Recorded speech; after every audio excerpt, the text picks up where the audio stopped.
A negação de Pedro. O ato do Messias lavando os pés de seus discípulos encontrou certa incompreensão da parte de Simão Pedro.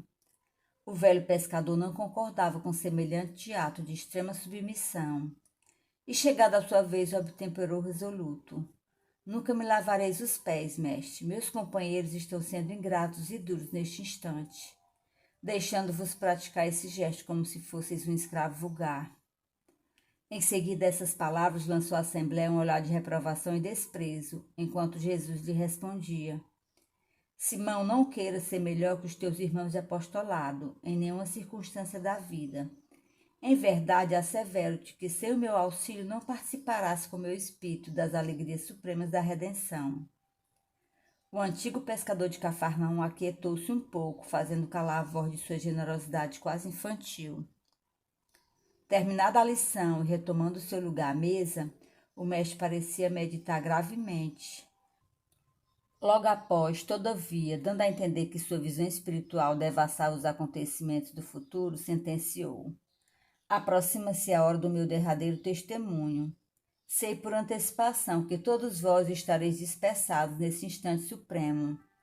É natural porquanto ainda não estáis preparados, senão para aprender. Antes, porém, que eu parta, quero deixar-vos um novo mandamento, o de amar-vos uns aos outros, como eu vos tenho amado.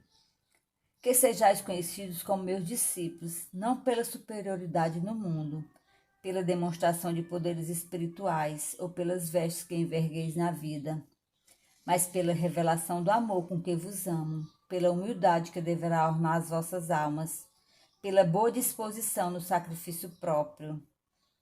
Vendo que Jesus repetia mais uma vez aquelas recomendações de despedida, Pedro, dando expansão ao seu temperamento irrequieto, adiantou-se indagando: Afinal, Senhor, para onde ides?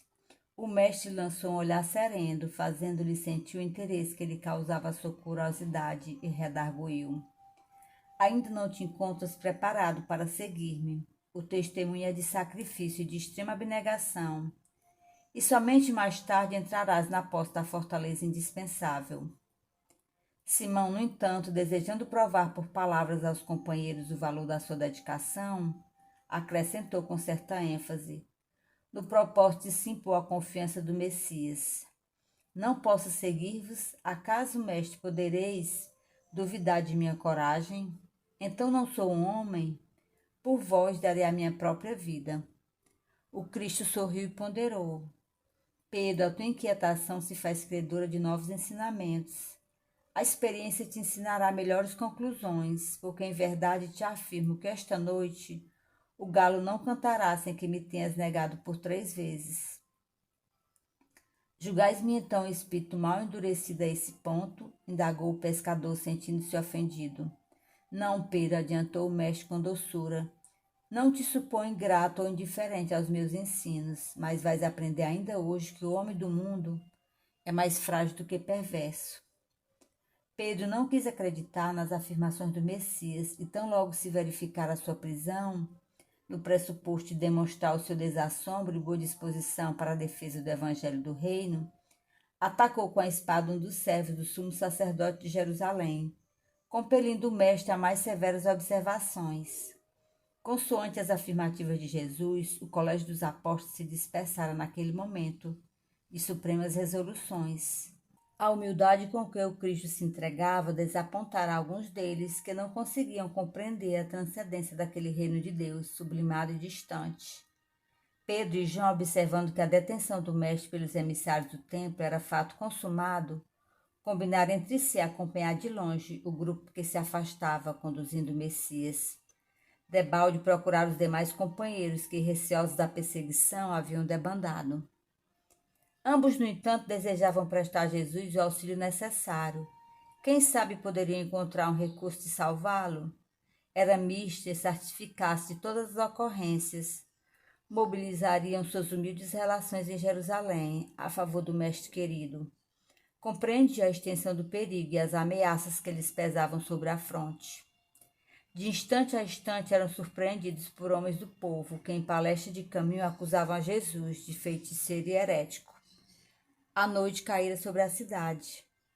Os 2 discípulos observaram que a expedição de servos e soldados chegava à residência de Caifás, onde o Cristo foi recolhido a uma cela úmida, cujas grades davam para um pátio extenso.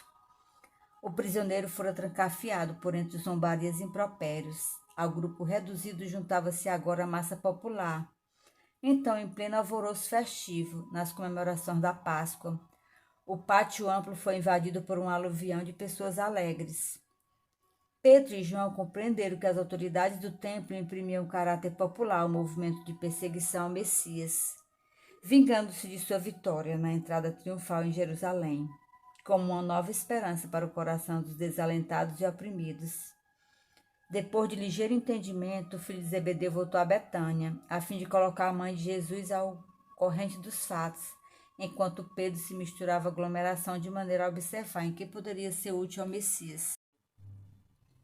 O ambiente estava já preparado pelo farisaísmo para os tristes acontecimentos do dia imediato. Em todas as rodas falava-se do Cristo como de um traidor, revolucionário vulgar. Alguns comentadores mais exaltados o denunciavam como ladrão. Ridicularizava-se o seu ensinamento, zombava-se de sua exemplificação.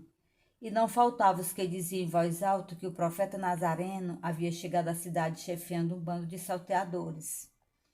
O velho pescador de Cafarnaum sentiu a hostilidade com que teria de lutar, a fim de socorrer o Messias, e experimentou um frio angustioso no coração. Sua resolução parecia vencida, a alma ansiosa se deixava dominar por dúvidas e aflições. Começou a pensar nos seus familiares, em suas necessidades comuns, nas convenções de Jerusalém, que ele não poderia afrontar sem pesados castigos. Com o cérebro fervilhando de expectativas e cogitações de defesa própria, penetrou no pátio extenso, onde se adensava a multidão. Para logo, uma das servas da casa se aproximou dele e exclamou, surpreendida: "Não és tu um dos companheiros deste homem?" indagou, designando a cela onde Jesus se achava encarcerado. O pescador refletiu um momento e, reconhecendo que o instante era decisivo, respondeu, dissimulando a própria emoção: "Estás enganada, não sou." O apóstolo ponderou aquela primeira negativa e pôs-se a considerar que semelhante procedimento, aos seus olhos, era o mais razoável, porquanto tinha de empregar todas as possibilidades ao seu alcance a favor de Jesus. Fingindo despreocupação, a irmã de André se dirigiu a uma pequena aglomeração de populares, onde cada qual procurava esquivar-se ao frio intenso da noite, aquentando-se junto de um braseiro. Novamente, um dos circunstantes, reconhecendo-o, interpelou, nestes termos: "Então vieste socorrer o teu mestre?" "Que mestre?" perguntou o pescador de Cafarnaum, entre receoso e assustado. "Nunca fui discípulo desse homem." Fornecida essa explicação, todo o grupo se sentiu à vontade para comentar a situação do prisioneiro. Longas horas passaram-se para Simão Pedro, que tinha o coração a duelar-se com a própria consciência naqueles instantes penosos em que fora chamado ao testemunho. A noite ia adiantada quando alguns servidores vieram servir bilhas de vinho. Um deles, encarando o discípulo com certo espanto, exclamou de súbito: é bem aquele discípulo que nos atacou a espada entre as árvores do horto." Simão ergueu-se pálido e protestou: "Estás enganado, amigo. Vê que isso não seria possível?" Logo que pronunciou sua derradeira negativa, os galos da vizinhança cantaram em vozes estridentes, anunciando a madrugada. Pedro recordou as palavras do mestre e sentiu-se perturbado por infinita angústia. Levantou-se cambaleante e, voltando-se instintivamente para a cela em que o mestre se achava prisioneiro, viu o semblante sereno de Jesus a contemplá-lo através das grades singelas. Presa de indizível remorso, o apóstolo retirou-se envergonhado de si mesmo. Dando alguns passos, alcançou os muros exteriores, onde se deteve a chorar amargamente. Ele que fora sempre homem ríspido e resoluto, que condenara invariavelmente os transviados da verdade e do bem, que nunca conseguira perdoar as mulheres mais infelizes, ali se encontrava abatido como uma criança, em face de sua própria falta. Começava a entender a razão de certas experiências dolorosas de seus irmãos em humanidade. Em seu espírito, como que desabrochava uma fonte de novas considerações pelos infortunados da vida. Desejava ansiosamente ajoelhar-se ante o Messias e suplicar-lhe perdão para a sua queda dolorosa. Através do véu de lágrimas que lhe obscurecia os olhos, Simão Pedro experimentou uma visão consoladora e generosa. Figurou-se-lhe que o mestre vinha vê-lo em espírito, na solidão da noite, trazendo nos lábios aquele mesmo sorriso sereno de todos os dias. Ante a emoção confortadora e divina, Pedro ajoelhou-se e murmurou: Senhor, perdoai-me. Mas nesse instante nada mais viu na confusão de seus angustiados pensamentos. Luar alvíssimo enfeitava de luz as vielas desoladas. Foi aí que o antigo pescador refletiu mais austeramente, lembrando as advertências amigas de Jesus, quando lhe dizia: Pedro, o homem do mundo, é mais frágil do que perverso. Mensagem de Humberto de Campos. Paz e bem, amigos.